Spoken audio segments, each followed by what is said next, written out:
Mari Bapak Ibu jemaat kita ada dalam doa sebelum kita membaca dan merenungkan kebenaran sabda. Kita Bapa kami yang ada di dalam kerajaan surga, Bapa di dalam nama Tuhan Yesus Kristus firman yang hidup, Engkau telah memperkenankan kami sebagai jemaat-Mu untuk ada di rumah-Mu yang kudus dalam persekutuan ibadah subuh. Kami merasakan bahwa kasih-Mu begitu luar biasa dalam hidup kami, sehingga kami harus bangun dan kami mempersiapkan diri kami, hidup kami untuk datang kepadamu dan berjumpa denganmu. Dan di dalam perjumpaan ini kami ada dalam kebenaran, dan di dalamnya kami membaca kebenaran firman-Mu.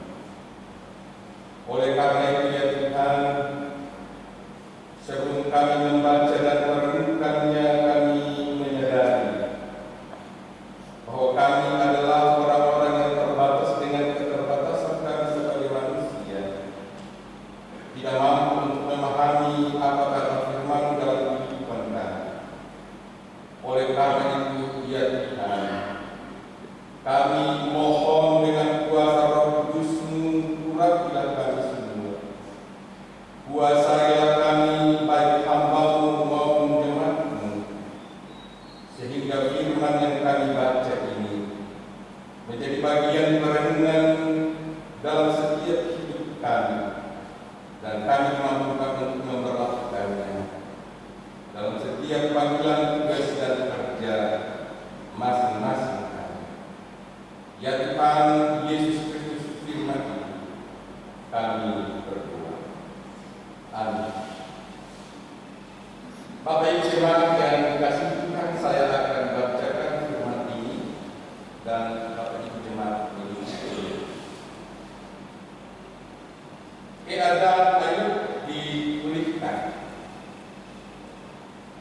Setelah Tuhan mengucapkan firman itu kepada Ayub, maka firman Tuhan kepada Elifas orang teman, murkaku menyala terhadap engkau dan terhadap kedua sahabatmu, karena kamu tidak berkata benar tentang aku seperti hamba-Mu Ayub.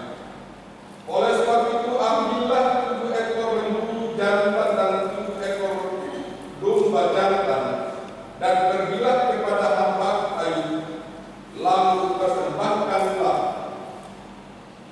semuanya itu sebagai korban bakaran untuk dirimu. Dan baiklah hamba-Ku Ayub meminta doa untuk kamu, karena hamba-Nya permintaannya, karena hanya permintaannya lah yang akan diterima, supaya aku tidak melakukan aniaya terhadap kamu, sebab kamu tidak berkata benar tentang aku seperti hamba-Ku Ayub. Maka pergilah Elifas orang teman, Bildad orang Suah, dan Sofar orang Naamah, lalu mereka melakukan seperti apa yang difirmankan Tuhan kepada mereka. Dan Tuhan menerima permintaan Ayub. Lalu Tuhan memulihkan keadaan Ayub setelah ia meminta doa untuk sahabat-sahabatnya. Dan Tuhan memberikan kepada Ayub 2 kali lipat dari segala kepunyaannya tahun. Kemudian datanglah kepadanya semua saudaranya laki-laki dan perempuan, dan semua kenalannya yang lama, dan makan bersama-sama dengan dia di rumahnya. Mereka menyatakan turut berduka cita dan menghibur dia oleh karena segala malapetaka yang telah ditimpakan Tuhan kepadanya. Dan mereka masing-masing memberi dia uang 1 pesta dan sebuah cincin emas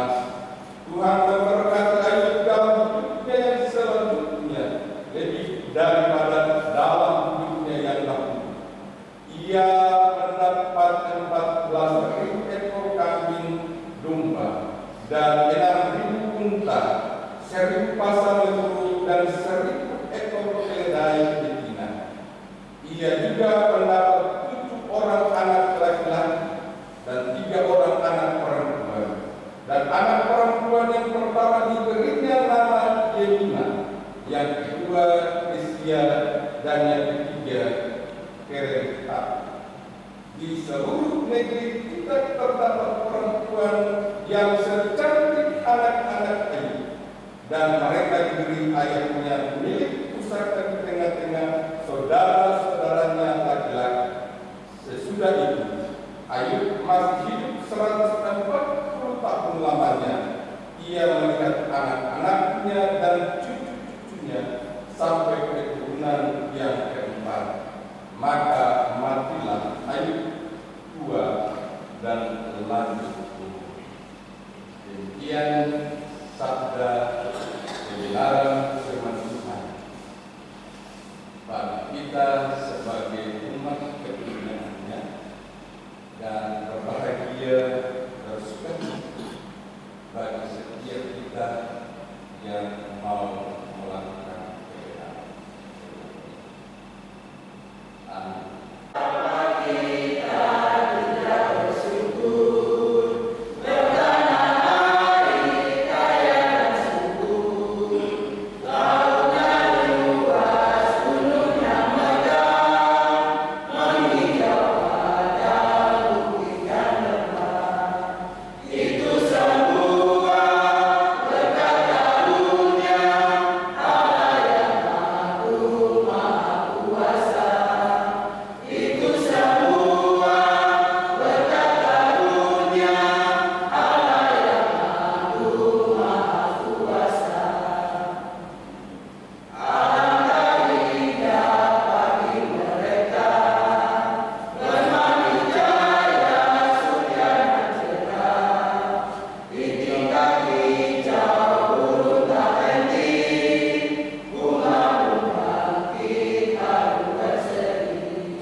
Di pagi ini kita ada dalam ibadah, kita berjumpa dengan Tuhan. Jadi tidak sia-sia, tidak hampa kalau kita datang kepada Dia.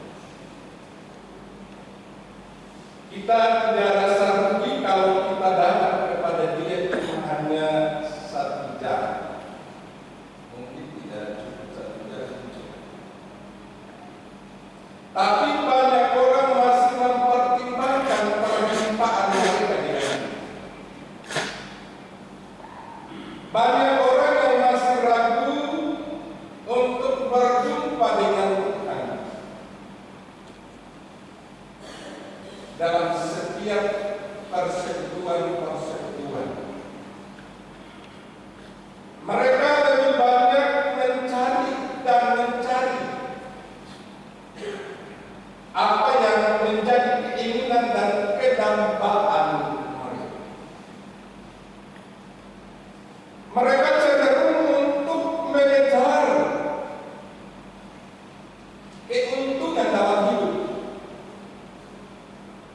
dan mengabaikan dan mengutamakan perjumpaan dengan ini realita Bapak Ibu. Kenapa? Kalau kita hitung-hitung setiap jemaat itu berapa ratus kakak, dan kalau semua datang dan berjumpa dengan kita tidak. Ini realita yang menjadi bagian gumul kita sebagai orang-orang percaya.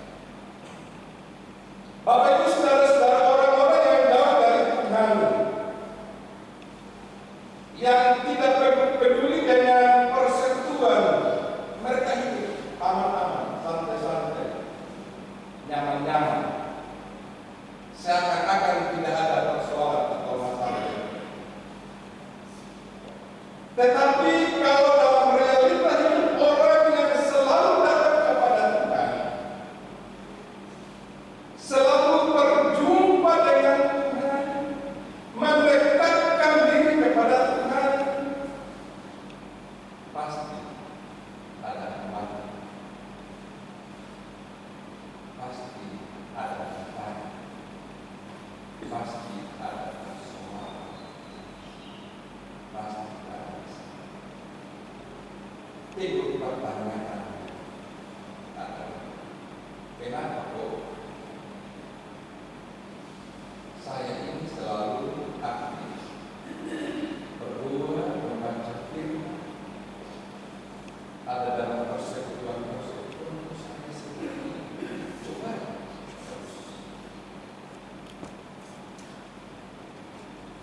ini adalah pertanyaan yang selalu muncul dalam kehidupan kita sebagai orang-orang yang percaya. Mari Bapak Ibu saudara-saudara, kita belajar dari seorang sosok yang bernama Ayub. Semua pasti tahu tentang riwayat Ayub. Di saat dia ada dalam titik terbawah. Karena itu dalam tema kita di minggu ini adalah hidup yang dipulihkan. Hidup yang dipulihkan. Ayub ini adalah seorang yang hebat. Pasti kita semua tahu sejarahnya. Orang yang luar biasa.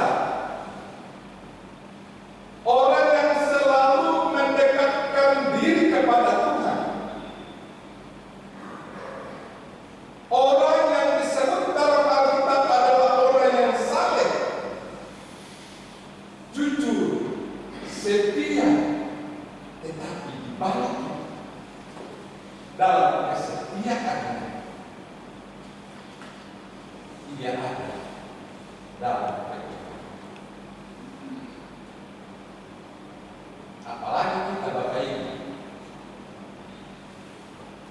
kita menyadari seorang yang luar biasa saja dicobai.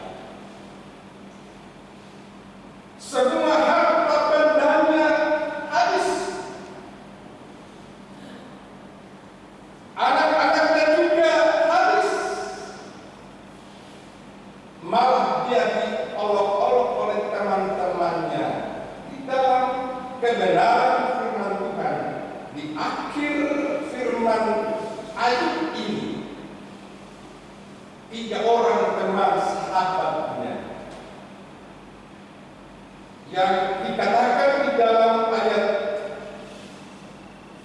yang ke-9, maka pergilah Elifaz orang teman, Bildad orang Suah, dan Sofar orang Teman. 3 teman seakrab sahabat inilah yang selalu bersama-sama. Kalau kau berteman kan saling mendukung, memberi support, semangat, kuat. Tapi ini lain lagi. Ketiga sahabat Ayub tidak mendukungnya. malah menghujat.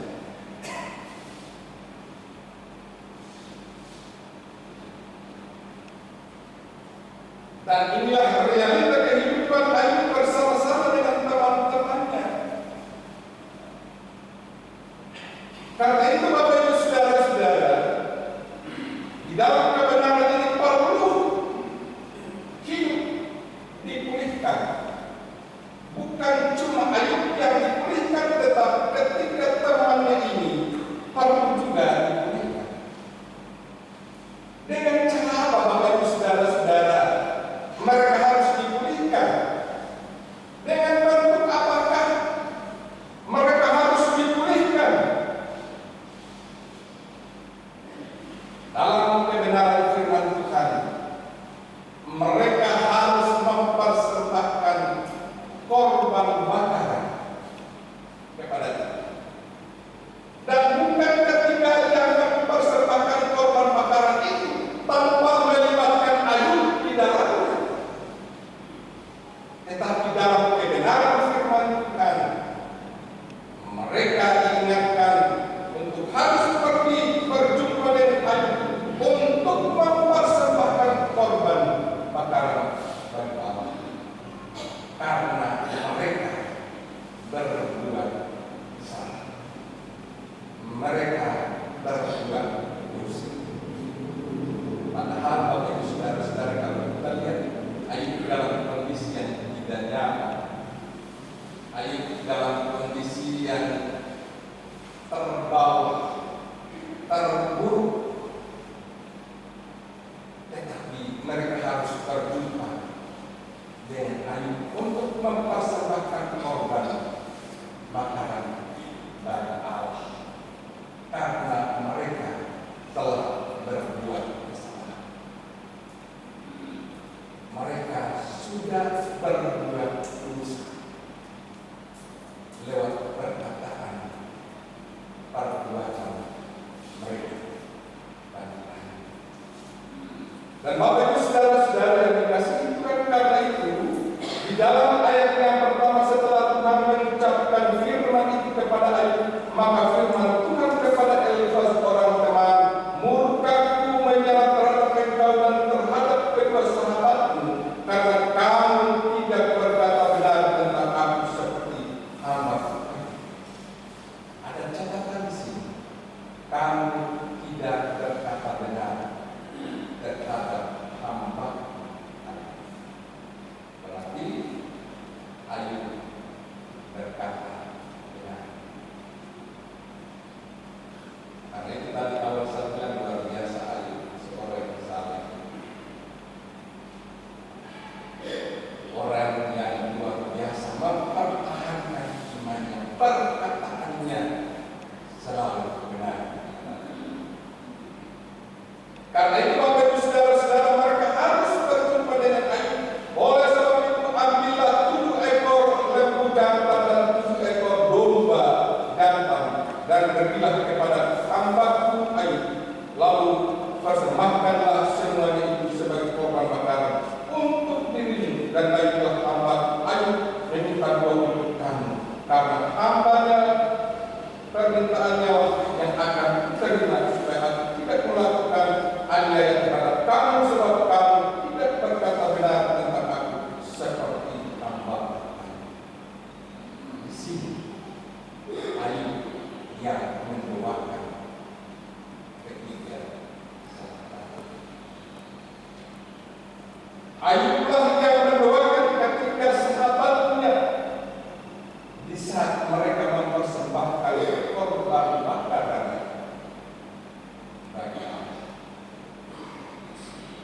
Dan Bapak Ibu Saudara-saudara, ketika Ayub bersama ketiga sahabatnya mempersembahkan korban bakaran, Ayub mendoakan mereka dalam keberdosaan mereka.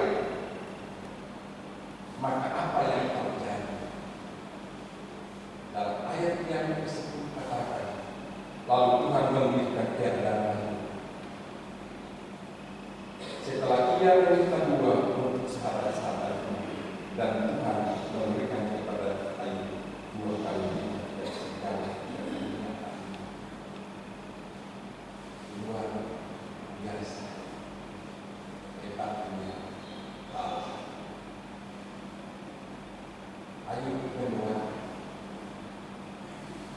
dan yang terjadi adalah perubahan secara total dalam kehidupan. Terjadi perubahan secara total dalam kehidupan ini, secara fisik maupun material dalam semua anggota keluarga di tempat ini, harta benda di tempat ini, hubungan yang tadinya orang jauh dari dia, saudara-saudaranya jauhkan dia, mendengar. Bapak Ibu saudara-saudara yang dikasihi, hidup ini telah diberikan oleh Allah. Hidup Ayub bersama dengan ketiga saudaranya dipulihkan oleh Allah karena mereka datang kepada realita kehidupan kita. Bapak Ibu saudara-saudara, semua pasti dipulihkan. Tidak ada orang yang ingin tidak mau dipulihkan dalam kondisi yang terburuk. Semua pasti ingin untuk dipulihkan. Keinginan setiap orang ketika ada dalam masalah ingin untuk dipulihkan. Tapi seperti apakah kita harus dipulihkan? Bukan kita duduk dan berseru-seru, Tuhan, Tuhan, pulihkan. Bukan cuma hanya kita berbuat baik, Tuhan pulihkan. Tetapi marilah kita belajar dari kisah Ayub dalam pembacaan yang terakhir, pasal 42 ayat 7 sampai ayat yang ke-17.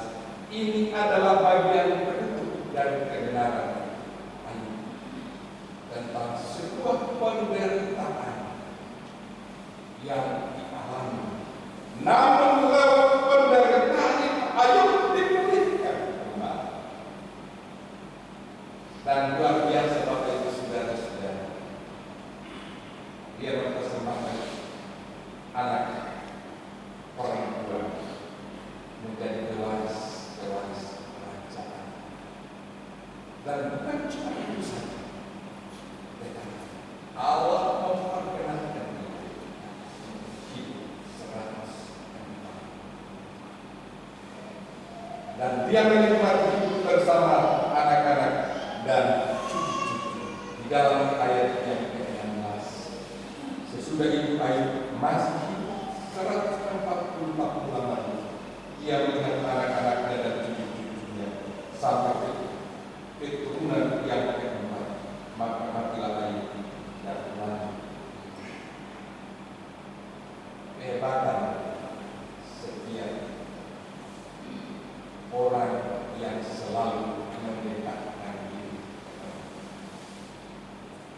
tidak sia-sia kalau kita punya Tuhan Yesus yang begitu luar biasa, ada kesamaan. Karena itu Bapak Ibu saudara-saudara, kalau memang kita sudah dipulihkan, marilah kita selalu ada bersama Dia. Saya selalu bilang Bapak Ibu, orang ini tidak tahu besok apa yang terjadi. Semua itu rahasia dalam hidup. Apakah kita berhasil, kita sukses, kita gagal, kita semua tidak tahu. Karena itu Bapak Ibu saudara-saudara, satu jam, setengah jam itu penting dalam hidup. Jangan tunggu sudah sakit baru kita tanya. Tetapi ketika masih kita ada seperti ini, kita selalu ada.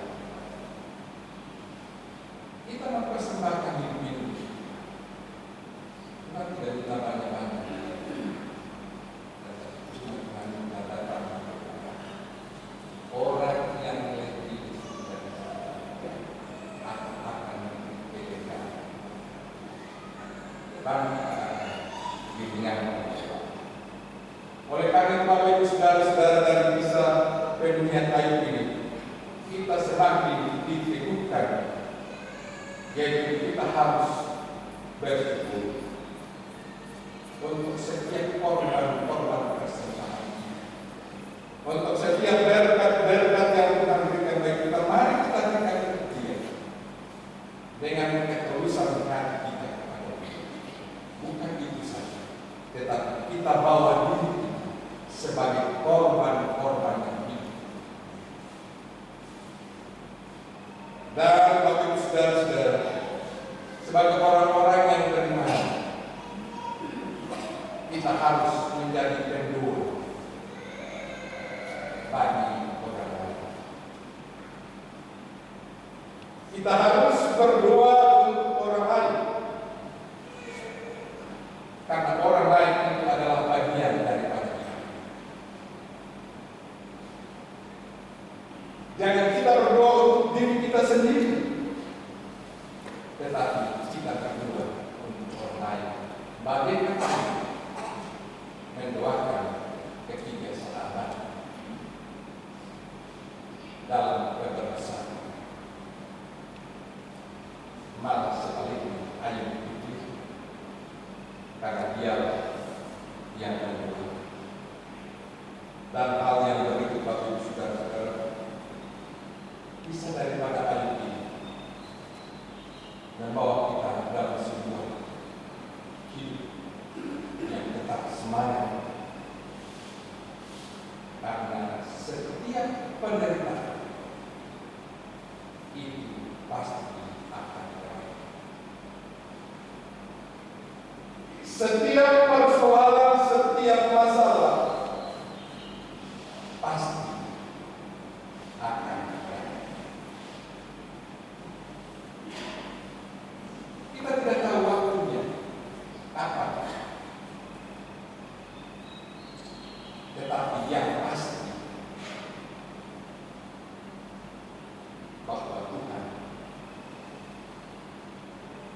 akan datang. Dia akan mengubah apa yang menjadi bagian persoalan dalam hidup. Itu pasti. Dia akan karena itu jangan